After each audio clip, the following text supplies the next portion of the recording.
Hi, I'm Patrick Evard, and welcome to A Bridge Between. This week's episode, I'm diving into my dating life. More specifically, my single life. Now, many of you may be wondering, how could a man like me be single? Well, I'm not anymore, so it's misleading. But I, for a very long time, was a single man and really struggled with it. You see, I thought the cure to my singleness was a relationship.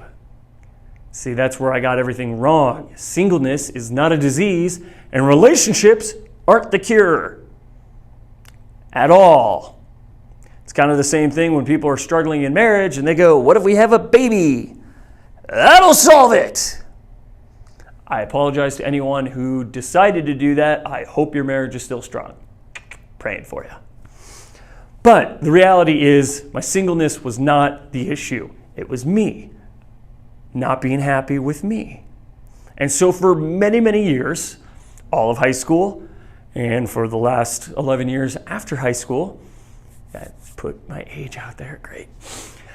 I really was trying to find the perfect wife. What is that? I have no idea. Doesn't exist. Nothing about it is perfect. There's no soulmate. There's no one for you.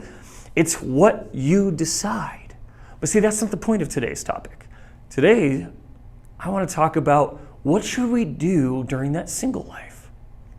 Because a lot of us are in that right now and we're wanting a relationship, but we're not always putting in the work and we're not being patient. See, the best thing that I realized was that in my single life, I should work on me. Physically, emotionally, mentally, and spiritually. I wanted to use that time to grow in all these areas so that I could be ready if that day came for a relationship. And so I decided to do little things, to pray every day, making sure I'm praying for myself, and for God to lead me where He needed to lead. Not saying, please lead me to her, I want to find her.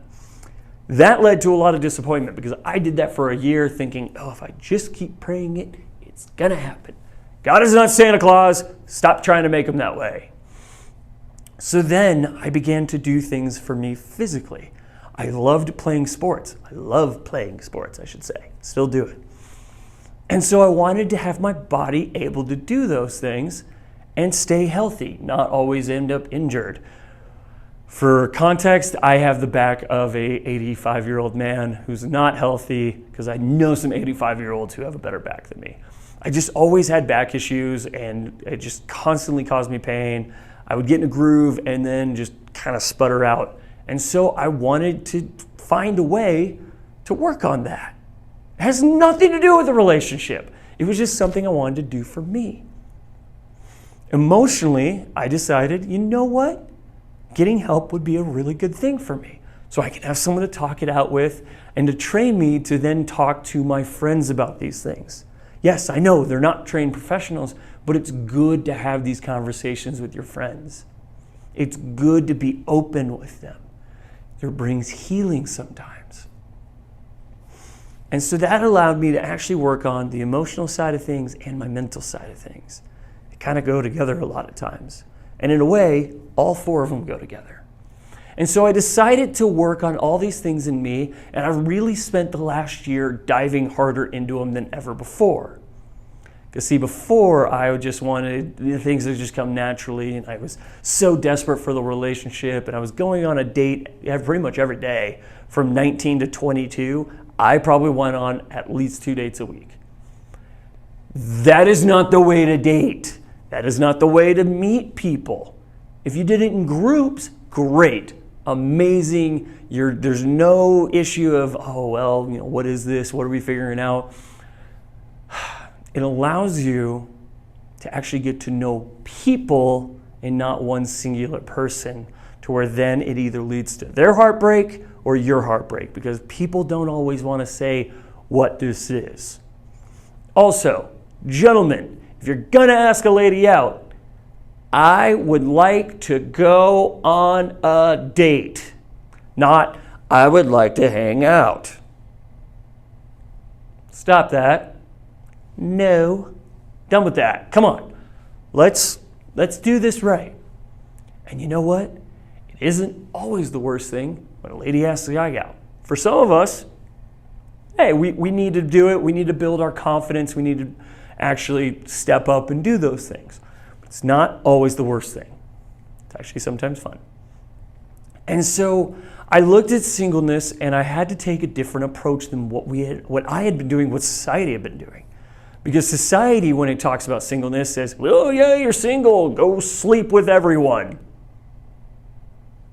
Okay, what's the point of that? Where does that lead? We'll talk about that a different time. The church said, hey, the singleness leaves you open to different ways, different paths. And it is 100% right. Diving in more into the idea that I could potentially be a priest helped me understand where I really was going.